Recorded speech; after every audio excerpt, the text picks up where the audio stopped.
کہ آپ حضرات نے خدا کی نسبت پر خدا کے گھر کے لیے اپنی محنت اور مشقت سے بھرپور پیسہ جس فراخدلانہ انداز میں دیا ہے، حق تعالیٰ آپ کے دیے ہوئے عطیے کو اپنے کرم سے قبول فرمائے اور اس عطیے کو اللہ تعالیٰ آپ حضرات کے حق میں ذخیرہ عاقبت فرمائے اور اللہ تعالیٰ جنت میں شاندار محل اپنے کرم سے آپ کو بھی عطا فرمائے اور جن لوگوں کی نیت آپ نے کی ہے حق تعالیٰ ان کو بھی عطا فرمائے۔ اور ہمارے مصلی حضرات نے اپنی کسی مشکل یا پریشانی کے سبب پیسہ دیا نہیں یا دینے کا ارادہ رکھتے ہیں، حق تعالیٰ کے تمام کے تمام انعامات ان کو بھی اپنے کرم سے عطا فرمائے۔ جو بہت زیادہ غریب لوگ ہیں اور جو کسی قسم کا مسجد کو تعاون نہیں کر سکتے، ایسے تمام کے تمام لوگ جو اللہ کے گھر کی جلد از جلد تعمیر کے لیے دعا کر رہے ہیں،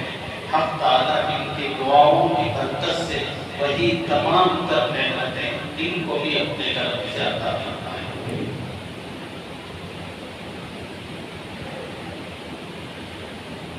آج کے اس بابرکت دن میں سب سے پہلے مبارکباد میں اپنے گھر کی تمام ماؤں کو، تمام بہنوں، بیٹیوں اور اپنی بیویوں کو دیتا ہوں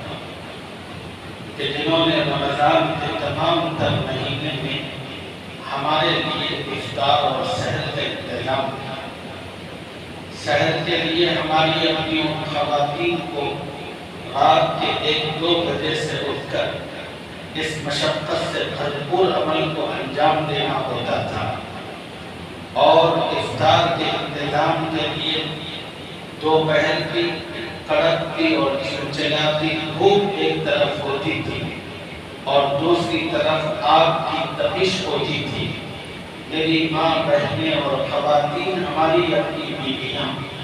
ان تمام تک مشقتوں کو برداشت کرتے ہوئے بڑی خاموشی کے ساتھ، بڑے صبر کے ساتھ، بڑے حوصلے اور عزم کے ساتھ ہمیں رمضان المبارک کی عبادتوں کا موقع فراہم کرتی رہی۔ بڑی ناسپاسی اور ناشکری ہوگی اگر ان خواتین کی خدمات کا اعتراف نہ کیا جائے۔ تو سب سے پہلے اس وقت میں ان تمام خواتین کو دل کی گہرائیوں کے ساتھ مبارکباد پیش کرتا ہوں اور آپ تمام حضرات سے میں گزارش کرتا ہوں، نماز ختم ہونے کے بعد جب آپ حضرات اپنے اپنے گھر جائیں تو سب سے پہلے اپنی ماں، اپنی بیوی، اپنی بیٹی اور اپنی بہن کے لیے دل کی گہرائیوں کے ساتھ شکریہ ادا کریں۔ انہوں نے جو خدمات انجام دی ان خدمات کو سراہے۔ یہ شوہر کی اخلاقی ذمہ داری بنتی ہے، بیٹا ہونے کی حیثیت سے ذمہ داری بنتی ہے اپنی ماں کے لیے، بھائی ہونے کی حیثیت سے اپنی بہن کے حق میں اس کی ذمہ داری بنتی ہے کہ وہ اس کی خدمات کا اعتراف کرے۔ ہمارے اپنے پاس اس چیز کی بہت زیادہ کمی ہے۔ جو لوگ خلوص انداز میں خدمت انجام دیتے ہیں، ہم نہ ان کی طرف توجہ کرتے ہیں، نہ ان کی حوصلہ افزائی کا کوئی جملہ کہتے ہیں، یہ بڑی بخالت اور کنجوسی ہے اور ایمان اس کی تعلیم آپ کو نہیں دیتا۔ رسول اللہ صلی اللہ علیہ وسلم نے ایک موقع پر مردوں کو مخاطب فرما کر کہا کہ خیرکم خیرکم لأہلہ،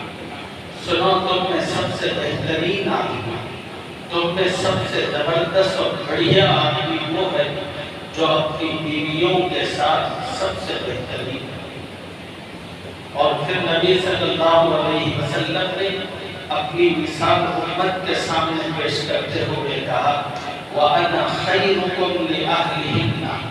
اور میں محمد تم تمام کے مقابلے میں اپنی بیویوں سے سب سے بہترین ہے۔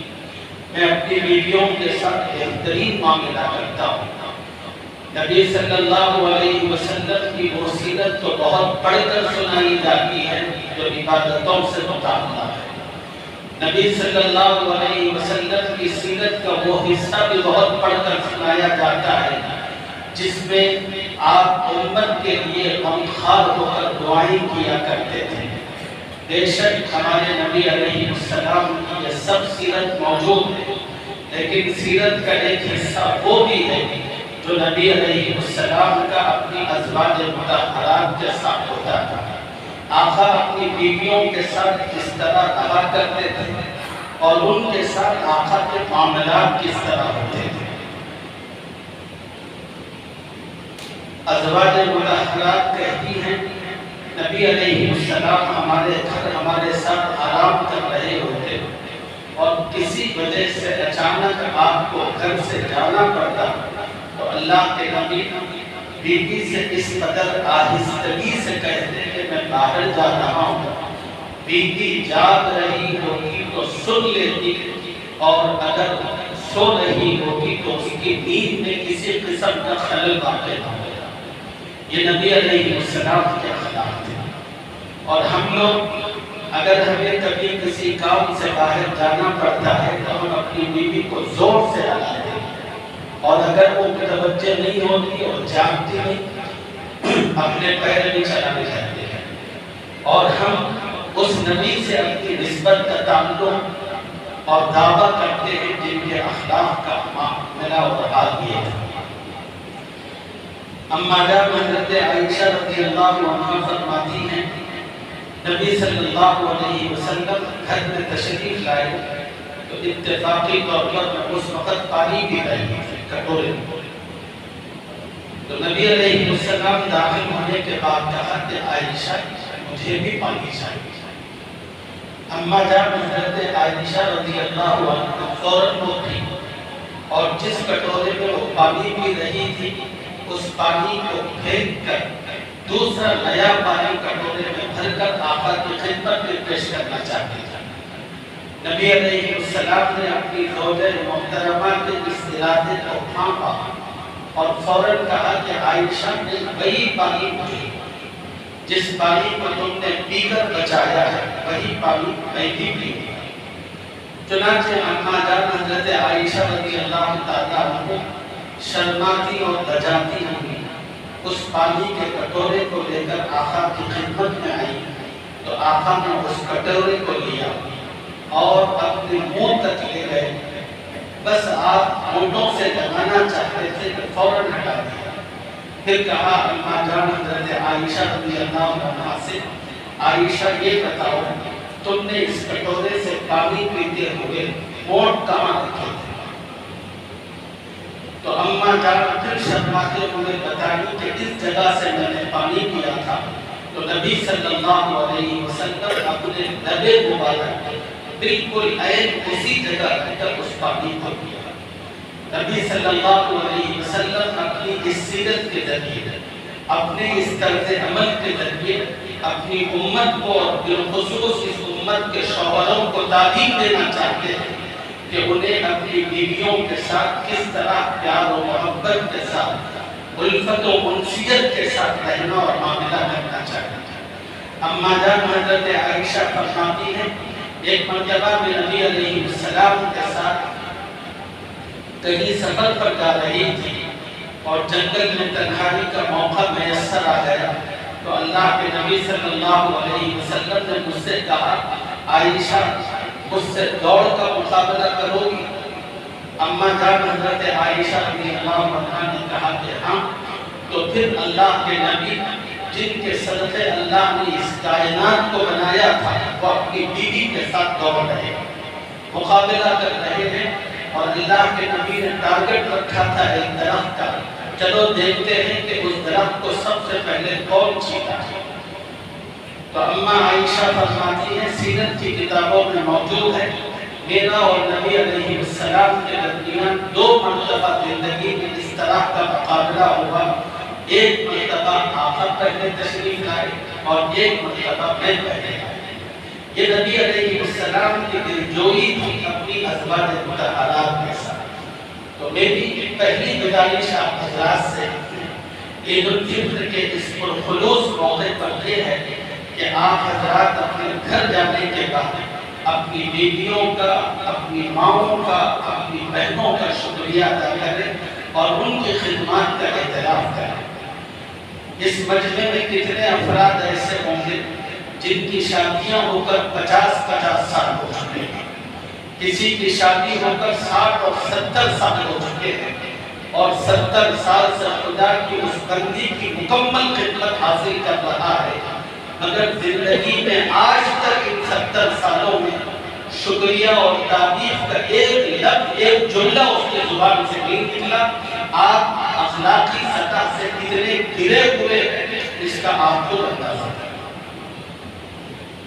ایک چھوٹا سا واقعہ سنا کر میں اپنی گفتگو کو آگے بڑھاتا ہوں۔ ایک بڑے اللہ والے بزرگ ایک علاقے میں تشریف لے گئے، وہاں ان کی ایک مرید رہا کرتے ہیں۔ انہوں نے بڑے اہتمام کے ساتھ اپنے پیر و مرشد کی دعوت کی۔ ظاہر سی بات ہے کہ بہت سارے مریدین بھی تھے اور سب کے لیے کھانے کا نظم تھا۔ کھانا کھا کر جب وہ پیر و مرشد جانے لگے تو اس گھر کی جو خاتون تھی وہ بھی حضرت سے بیعت شدہ تھی۔ وہ پردے کے پیچھے آ کر کھڑی ہوئی اور آہستہ سے اس نے سلام کیا اور حضرت نے اس کا جواب دیا، اور جواب دے کر اس خاتون کے لیے 2 تعریفی جملے کہنے لگے۔ اللہ جزائے خیر دے، آپ نے بڑا بہترین، بڑا عزت سے بھرپور کھانا کھلایا۔ بس یہ جملے حضرت نے ادا کیے، وہ خاتون رونے لگی اور دیکھتے ہی دیکھتے اس کا رونا ہسٹریوں میں تبدیل ہو گیا۔ اب وہ جو پیر و مرشد تھے بڑے پریشان تھے کہ میں نے کوئی غلط جملہ کہا، کیا میں نے کوئی تکلیف دینے والی بات کہی؟ حضرت باہر ہی سے ٹہل کر ان کا حوصلہ بڑھاتے رہے، پوچھتے رہے کہ بات کیا ہے۔ وہ خاتون کہنے لگی کہ حضرت آپ کی طرف سے کوئی تکلیف نہیں ہوئی، بلکہ تکلیف اس بات سے ہوئی کہ میرا نکاح ہو کر 50 سال ہو چکے ہیں اور آج تک ان 50 سالوں میں میرے شوہر نے میری ایک بھی تعریف نہیں کی، اور آپ نے پہلی مرتبہ میرے ہاتھ کا کھانا کھا کر تو میری تعریف کی اور حوصلہ افزائی کے 2-3 کلمات کہے تو میرا دل بھر آیا۔ تو یہ آپ کی اخلاقی ذمہ داری ہے کہ آپ اپنے گھر والوں کا لحاظ کریں۔ 2 سال کا عرصہ لاک ڈاؤن کا بھی گزرا، ساری دنیا بند تھی اور ہر کسی کو چھٹی اور رخصت تھی، لیکن سب سے زیادہ مشقت ان 2 سالوں میں کسی کو تھی تو میری گھر کی ماں بہنوں میں تھی، اور ان کے لیے کام روزانہ کے مقابلے میں زیادہ تھا۔ بڑی تکلیف دہ بیچاریوں نے زندگی گزاری، مگر افسوس کی بات یہ ہے کہ ہم مردوں کی جانب سے کسی قسم کی حوصلہ افزائی کی کلمات ان کے لیے نہیں ہے، اس لیے اس روش کو ترک کیا۔ دوسری بات آپ حضرات کی خدمت میں عرض کرنے کی یہ ہے، آج کا جو بابرکت دن ہے یہ اللہ کی جانب سے انعام ہے۔ اس دن کی خوشیاں اور مسرتیں خدا کی طرف سے اور اللہ کی جانب سے آسمانوں میں اس دن کو یوم الجائزہ کہا جاتا ہے، اور اس کی بڑی تفصیل احادیث میں موجود ہے، اس کا خلاصہ آپ کی خدمت میں عرض کرتا ہوں۔ جو بھی یوم الجائزہ کا دن آتا ہے، اللہ رب العزت اپنی نعمتیں، اپنی رحمتیں اور اپنی برکات اپنے بندوں پر لٹانے کے لیے پورے غیبی نظام کو متحرک فرماتے ہیں۔ اللہ تعالیٰ آسمان کے تمام فرشتوں کو حکم دیتے ہیں کہ تم آسمان سے اتر کر زمین پہ پہنچو، چنانچہ وہ فرشتے پوری دنیا کے اندر پھیل جاتے ہیں، حتیٰ کہ ہر گلی اور نکڑ چوراستے پر وہ فرشتے موجود ہوتے ہیں، اور ان فرشتوں کی جو سربلندی ہوتی ہے وہ آپ کے گھروں سے ہوتی ہے۔ وہ تمام کے تمام فرشتے تمام کے تمام ایمان والوں کو مخاطب کر کے جس محبت اور درد کے ساتھ دعوت دیتے ہیں، حدیث میں آتا ہے نبی علیہ السلام نے فرمایا انسان اور جنات کے سوا اس کائنات کی ساری مخلوق فرشتوں کی اس صدا کو سنتی ہے۔ فرشتے کہتے ہیں اے اللہ کے بندوں اپنے گھر سے نکلو اس کریم پروردگار کے دربار کی طرف جو بہت زیادہ عطا کرنے والا ہے، بہت زیادہ تمہارے قصوروں کو معاف کرنے والا ہے۔ چنانچہ تمام کے تمام بندے وقت مقدرہ پر اللہ کی تعریف و تحمید اور تکبیر اور اللہ کی عظمت و کبریائی کے گن گاتے ہوئے باہر نکلتے ہیں اور نماز پڑھنے کے لیے اپنے اپنے مقامات تک پہنچتے ہیں، اور پھر ایک خطیب کے سامنے تمام لوگ باادب اور متوجہ ہو کر بیٹھتے اور سنتے ہیں تو اللہ رب العزت ان تمام فرشتوں پر بندوں کی اس کیفیت کو سامنے رکھ کر فخر فرماتے ہیں، اور اللہ تعالیٰ ان فرشتوں سے پوچھتے ہیں اے میرے فرشتوں یہ بتاؤ جن بندوں نے اپنی مزدوری پوری کی اور کام پورا کیا ان کا کیا اجر ہوگا؟ تمام کے تمام فرشتے نہایت ادب کے ساتھ اللہ کی بارگاہ میں عرض کرتے ہیں کہ اے ہمارے رب، وہ مزدور جس نے اپنا کام پورا کیا اس کی مزدوری یہ ہے کہ اس کی اجرت اس کو پوری دی جائے۔ اللہ تعالیٰ ان فرشتوں سے کہتے ہیں کہ اے فرشتوں تم گواہ رہو، میں اپنی رضا اور مغفرت ان تمام مسلمانوں کو عطا کرتا ہوں۔ پھر اللہ تعالیٰ اس مجلس سے مخاطب کر کے اپنے بندوں سے مخاطب ہو کر کہتے ہیں اے میرے بندوں، میرے عزت و جلال کی قسم مجھ سے مانگو، جو کچھ مانگو گے وہ تمہیں ہوگا۔ تم دنیا سے متعلق کوئی سوال کرو گے تو میں تمہاری مصلحت پر نظر رکھوں گا۔ اور پھر فرمایا اللہ نے میرے عزت و جلال کی قسم، اس دنیا کی زندگی میں جب تک تم میرا لحاظ اور خیال رکھو گے میں شان سرداری کی چادر ہمیشہ تم پر ڈالتا رہوں گا۔ پھر اللہ تعالیٰ فرمائیں گے میرے عزت و جلال و جبروت کی قسم، میری کبریائی اور عظمتوں کی قسم، میں مجرموں کے سامنے تمہیں ذلیل اور رسوا نہیں کروں گا۔ اور پھر اللہ تعالیٰ مجلس سے مخاطب ہو کر کہتے ہیں کہ اے لوگوں اٹھو، اپنے گھروں کو اس حال میں جاؤ کہ میں نے تم سب کی مغفرت کی۔ یہ وہ عظیم مجمع ہے اور اسی وجہ سے یہ دن خوشی اور مسرتوں سے بھرپور تھی، اور اس دن میں اللہ رب العزت کی جانب سے اپنے بندوں کو عیدیاں تقسیم کی جاتی ہیں، اور اللہ کی عیدی اس کی مغفرتوں کی شکل میں، اس کی رضا اور خوشنودی کی شکل میں ہوتی ہے جو اللہ تعالیٰ دیتے چلے جاتے ہیں۔ اور آج کا دن عید کا دن بھی ہے اور وعید کا دن بھی ہے، اور آج کا دن عید اور خوشی کا دن اس شخص کے لیے جس نے رمضان کا پورا مہینہ اللہ کے حکموں کا روزوں کا اہتمام کیا، جس نے رمضان کا پورا مہینہ تراویح کا اہتمام کیا، جس نے اللہ کے کلام سے لو لگایا ہے اور کلام پاک کی تلاوت سے اپنے تعلق کو خدا سے بڑھایا، ذکر و اذکار کی شکل میں اللہ کا خود پانے کی کوشش کی، زکوٰۃ اور صدقات اور خیرات کی شکل میں اللہ تعالیٰ کی توجہ حاصل کرنے کی جس بندے مومن نے کوشش کی، ایسے تمام کے تمام ایمان والوں کے لیے آج کا دن یقیناً خوشی مسرت کا دن ہے، اور آج کا دن وعید کا دن بھی ہے ان لوگوں کے لیے جنہوں نے رمضان کا مہینہ آنے کے باوجود روزوں کا کوئی اہتمام نہیں کیا۔ رمضان کا مہینہ آیا اور گزر بھی گیا لیکن وہ ٹس سے مس نہیں ہوئے۔ وہ لوگ تھے جو اللہ کے حکم کے آگے جھکنے کے بجائے اپنے نفس کے اتنے غلام بن چکے تھے، انہیں اپنے نفس کی غلامی چھوڑ کر خدا کے حضور آنا گوارا نہ تھا۔ وہ لوگ تھے۔ وعید ان لوگوں کے لیے جنہوں نے پورے رمضان میں کبھی تراویح کا اہتمام نہیں کیا، کبھی ایک آدھ مرتبہ پڑھا تو چھوڑ دیا، کبھی انہوں نے اللہ کے کلام سے لو لگانے کی کوشش نہیں کی،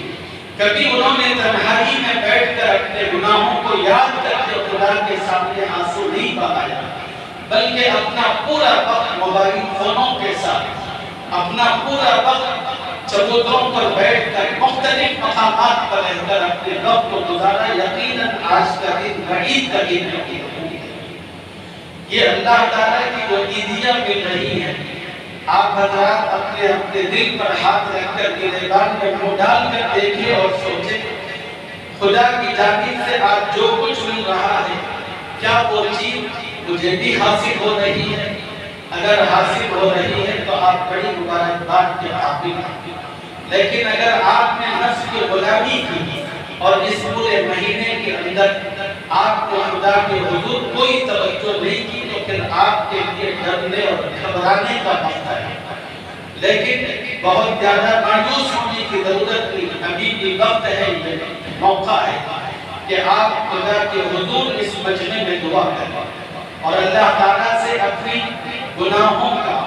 اور اپنی نفس کی غلامیت کا اعتراف کرتے ہوئے اللہ کی بندگی میں آنے کا پکا عزم و ارادہ کریں اور آئندہ زندگی صحیح گزارنے کی فکر اور جستجو کریں، تو پھر بہت ممکن ہے کہ اللہ تعالیٰ آپ بھی مدد فرمائے۔ اور آخری بات آپ حضرات کی خدمت میں رکھ کر اپنی گفتگو ختم کرتا ہوں۔ عید کا پیغام کیا ہے؟ اللہ تعالیٰ اس پورے رمضان کے ذریعے اپنے مومن بندوں کو کیا سبق دینا چاہتے ہیں؟ رمضان کا مہینہ ایمان والوں کے لیے تربیت کا مہینہ، بلکہ یوں سمجھیے کہ تمام اہل ایمان کے لیے ورکشاپ ہوتا ہے اللہ کی طرف سے۔ اس میں اللہ تعالیٰ روزے رکھوا کر، تراویح کی نماز کا اہتمام کروا کر، فرض کی نمازوں کی ادائیگی کے ذریعے، زکوٰۃ کے ذریعے ایک مومن کی مکمل تربیت کرتے ہیں، اور اس تربیت کی آسانی اور سہولت کے لیے اللہ کا غیبی نظام حرکت میں آتا ہے۔ اللہ تعالیٰ تمام کے تمام خبیث اور جنات و شیاطین کو قید کر دیتے ہیں جہنم کے اندر، اور اپنی رحمت کو عام کرتے ہیں، جس کا نتیجہ یہ ہوتا ہے کہ ہر مومن کے لیے نیکی کرنی بڑی آسان ہوتی ہے۔ بڑے بڑے گنہگاروں کے لیے اپنے گناہوں سے باز رہنا بڑا آسان ہوتا ہے۔ کتنے ایسے مسلمان بھائی ہم جانتے ہیں کہ جن کو شراب کا بڑا اہتمام ہوتا ہے، لیکن رمضان کا مہینہ جو ہی شروع ہوتا ہے وہ شراب کی طرف کبھی نظر اٹھا کر نہیں دیتے۔ بہت سارے لوگوں کو اور خبیث قسم کی عادتیں ہوتی ہیں، لیکن رمضان کا مہینہ شروع ہوتے ہی وہ ان تمام کے تمام تر خبیث ترین کاموں سے اپنے آپ کو بچاتے ہیں۔ عموماً ہم نے دیکھا ہے کہ رمضان کا مہینہ شروع ہونے کے بعد جھوٹ بہت کم ہوتا ہے، اور انسان کے دل کے اندر اللہ کے دیکھنے کا احساس حد سے زیادہ بیدار ہوتا ہے۔ نمازوں کا اہتمام، ایسا نہیں کہ رمضان کے مہینے میں مسلمان کاروبار نہیں کرتے، ایک طرف مسلمان کاروبار بھی کرتے ہیں اور دوسری طرف اللہ کے تمام حکموں کو بھی پورا کرتے ہیں۔ خدا کا پہلا حکم روزہ رکھنے کا ہوتا ہے تو وہ روزہ بھی رکھتا ہے، خدا کا دوسرا حکم نماز تراویح کا ہوتا ہے تو وہ اس کو بھی پورا کرتا ہے۔ لیکن اس کا مطلب یہ نہیں ہوتا کہ مسلمان اپنی دکانوں پر تالا لگاتے ہیں، بلکہ مسلمان صبح میں اٹھتے ہیں، حسب معمول گھنٹہ ڈیڑھ گھنٹہ آگے پیچھے کی ترتیب میں اپنی دکان کھولتے ہیں، دکان بھی پورا کرتے ہیں اور اللہ کے احکامات کو بھی پورا کرتے ہیں۔ اس طرح ایک مہینہ گزارتے ہیں،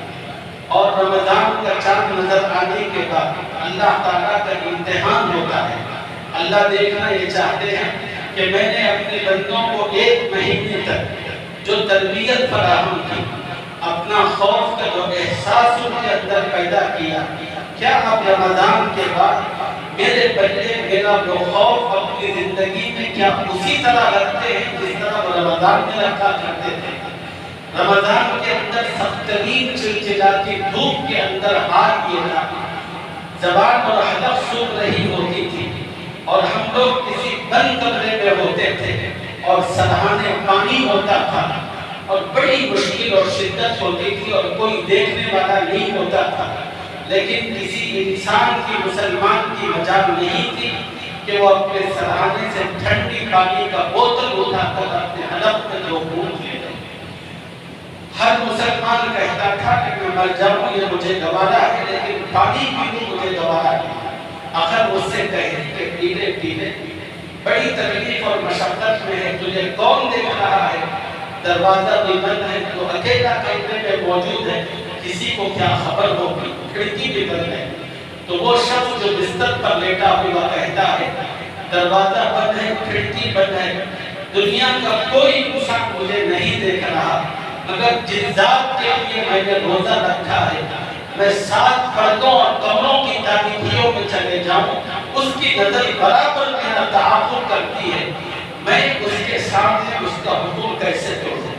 میں اس کے سامنے اس کے روزے کو کیسے ختم کروں،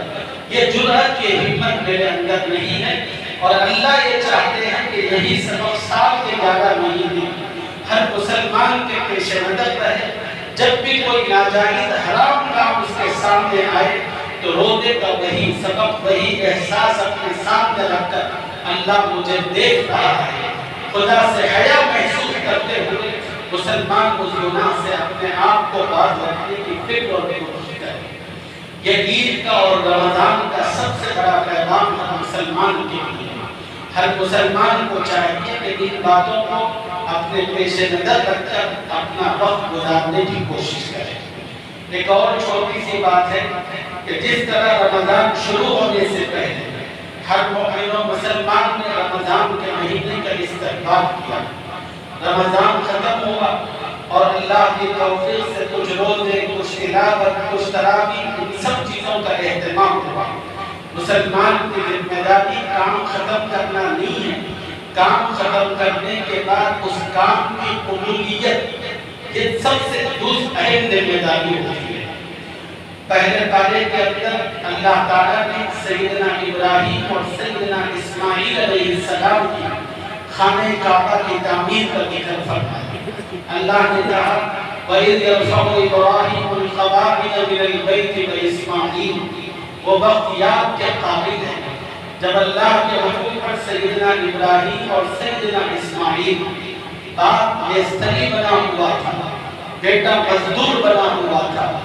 مٹی اور گالا ملا کر اپنے باپ کو اٹھا اٹھا کر پتھر اور اینٹیں دیا کرتا تھا، اور باپ ان اینٹوں اور پتھروں کو گالوں کے ساتھ، گارے کے ساتھ ملا ملا کر خدا کا گھر بنا رہا تھا۔ یہ اللہ تعالیٰ کی توفیق تھی حضرات۔ تعمیر مکمل ہو گئی تو ابراہیم علیہ السلام خوشیاں مناتے ہوئے آگے نہیں بڑھ گئے، بلکہ اسی صفحے کے اندر اگلی آیتوں میں ابراہیم علیہ السلام کی ایک دعا کا ذکر تھا۔ جب خانہ کعبہ کی تعمیر مکمل ہوئی تو سیدنا ابراہیم علیہ السلام نے کہا ربنا تقبل منا انک انت السمیع العلیم، پروردگار یہ آپ کی توفیق اور آپ کا کرم تھا کہ آپ نے مجھے خانہ کعبہ کی تعمیر کا موقع عطا فرمایا، اے میرے رب میں نے اس تعمیر کو مکمل کیا ہے، مزہ تو جب ہی ہے کہ جب تو میرے اس عمل کو قبول کرے۔ تو ہر مومن و مسلمان کو چاہیے کہ آپ نے اللہ کی توفیق سے روزے رکھے، تراویح پڑھی، سب کچھ کیا، اب اہم مرحلہ اپنے عمل کو قبول کروانے کا ہے اور اس کے لیے دعاؤں کے اہتمام کا ہے۔ آپ اللہ تعالیٰ سے کہیں کہ اللہ میری صدقات و خیرات کو قبول کر لیجیے، اے اللہ میری تراویح کو قبول کر لیجیے، میری تلاوت، میرے ذکر کو قبول کر لیجیے، اور میرے قیام، میرے رکوع اور میرے سجدوں کو قبول کر لیجیے۔ اس دعا کا مکمل اور مسلسل اہتمام ہونا چاہیے، اس لیے کہ جب قبولیت ہوگی تبھی اللہ تعالیٰ کے تمام انعامات آپ کے لیے متحقق ہوں گے۔ اگر آپ نے اس قسم کی دعا نہیں کی اور آپ نے مہینہ ختم ہونے کے بعد اپنا پردہ چھاڑ لیا اور یہ سمجھ گئے کہ اب میری ذمہ داری ختم، تو پھر آپ ادھورے اور ناقص ہیں۔ اللہ تعالیٰ اپنے کرم سے ان باتوں کو سمجھنے کی، یاد رکھنے کی اور عمل کرنے کی توفیق عطا فرمائے۔ اب نماز عید کا طریقہ آپ حضرات کے سامنے بیان کرتا ہوں، اس طریقے کو اچھی طرح